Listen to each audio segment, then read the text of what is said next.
Have you got faith in your medical practitioner? Today I'm going to talk about what happens if you have complete trust and faith in your doctor and don't check up on anything yourself, how things can go radically wrong. And even if you're elderly, ask somebody to help you, but don't just take your doctor's word for everything. About 2 years ago, I uploaded a video called "Is Your Physical Health Cup Full?" I will attach the link. Well, this video came about because I had gone to my doctor just feeling awful. Terrible depression, exhausted, like an exhaustion I hadn't felt before, and on the verge of tears, literally all the time. Anyway, the end result was that he sent me for blood tests, and it came back, and my iron and my vitamin B and D and zinc and all the rest of them were low. So I was treated for that and felt very much better.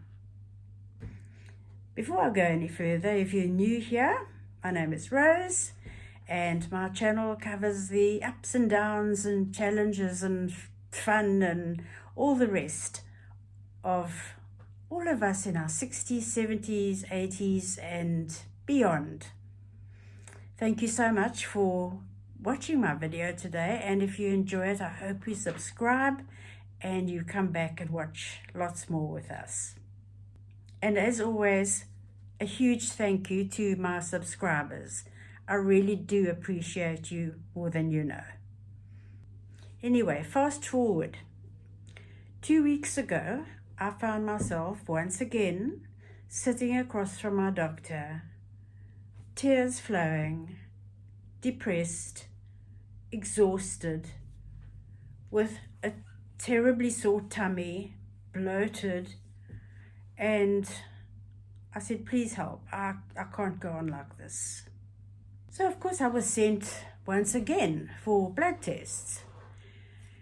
The end result, they came back, all those same things, all low again, and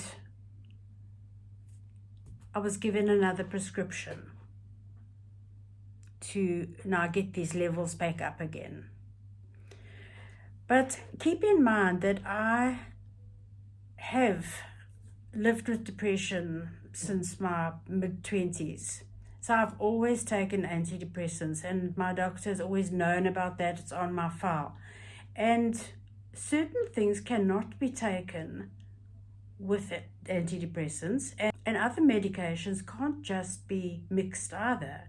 There's certain elements in them that don't agree. Anyway, I was given this huge script. Off I went and got everything. I was now up to taking 14 tablets a day. I'm not going to go through all the names. They probably won't mean much to you anyway, but I'm going to put them in the description for you to look at. And I felt so uneasy about this.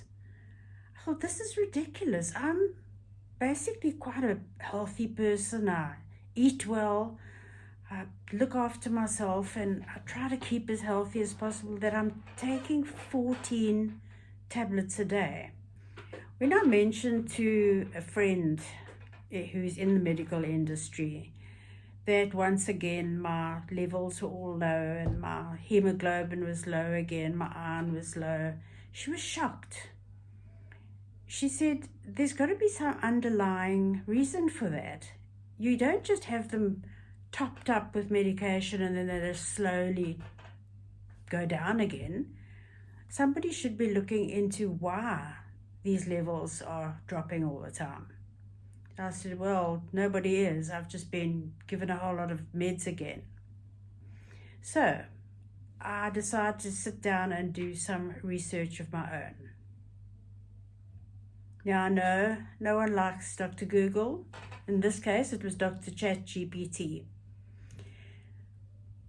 This is what I discovered.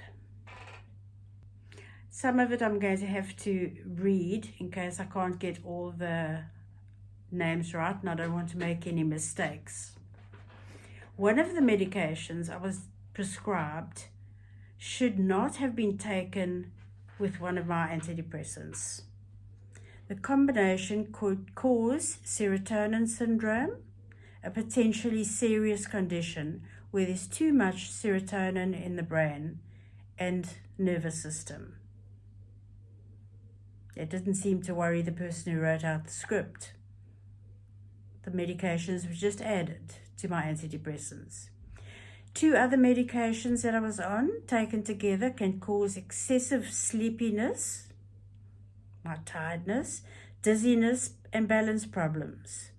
No wonder I was feeling worse than ever.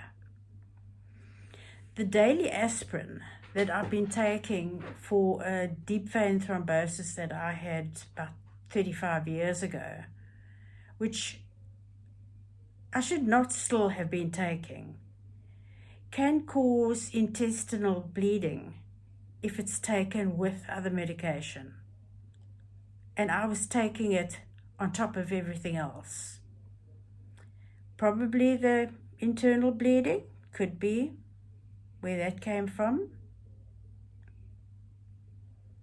Could that explain my constant sore, bloated stomach?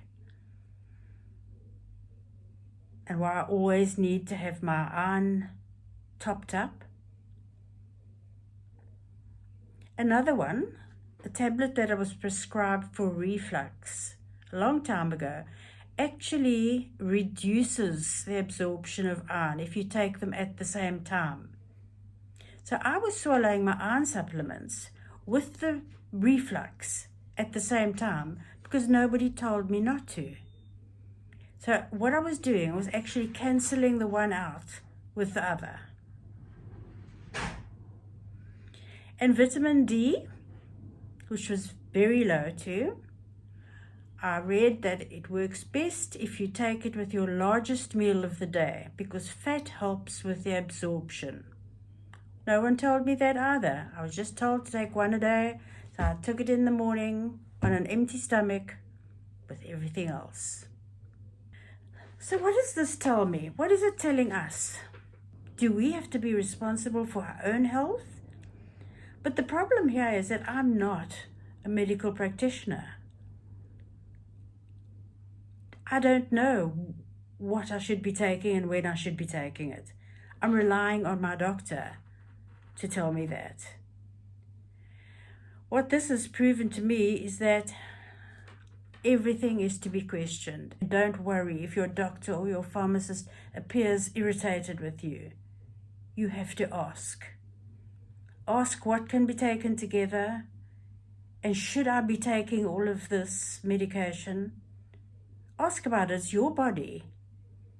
And I know it's my body. I clearly cannot assume that the person writing prescriptions out for me looks one page back to see what the last prescription was. You would think he would look through my file first, see what I'm on, and then see if the new medications are going to agree with them. Would you not? Well, obviously not. Anyway, in desperation, I made an appointment with another doctor. And I asked if I could see him as soon as possible. And I gave him the list, which I'll be sharing with you, of the medications that I was on. To say he was shocked is an understatement. He could not believe the amount of medication that I was taking. He couldn't believe the medications that were taken together that don't agree with each other. He couldn't believe that I'd been given iron tablets with an iron that was so low. So the very first decision he made was to get me an iron drip, which I'm having probably tomorrow or the next day. And that will immediately bring my iron levels up. It'll make me feel better. And then we'll start to look into where the iron is going to and why the hemoglobin keeps coming back down again. But the first thing that's going to happen is I'm going to have an iron drip, and I believe that will just make me feel very much better.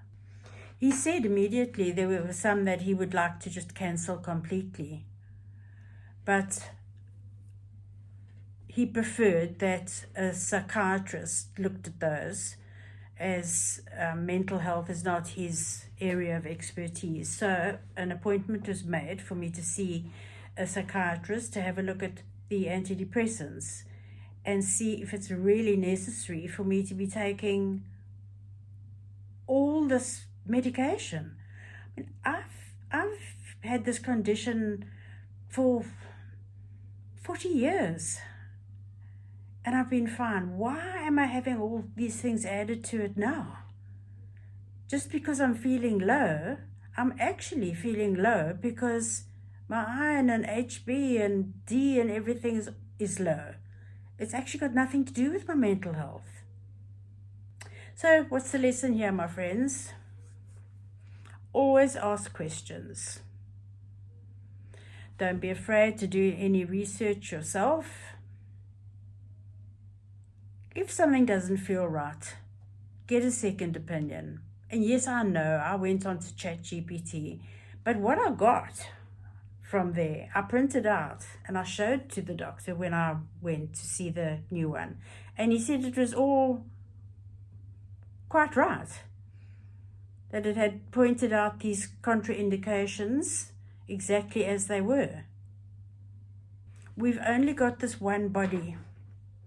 And as we age, we need to look after it more and more. And knowledge is power. If we look things up, if we question things, if we ask for a second opinion, that knowledge, apart from helping us to feel better, could maybe even save something very serious happening.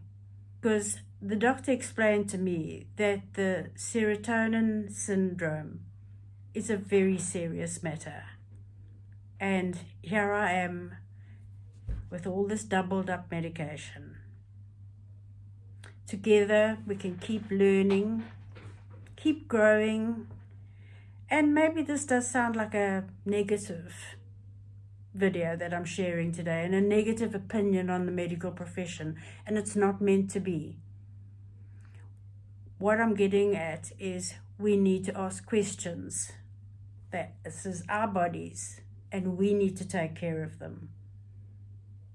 And if it doesn't feel right, get a second opinion. If you're still here, thank you so much for staying and watching the video. And please subscribe if you haven't. I'd love to see you back here again. Don't forget to leave a comment. Bye for now.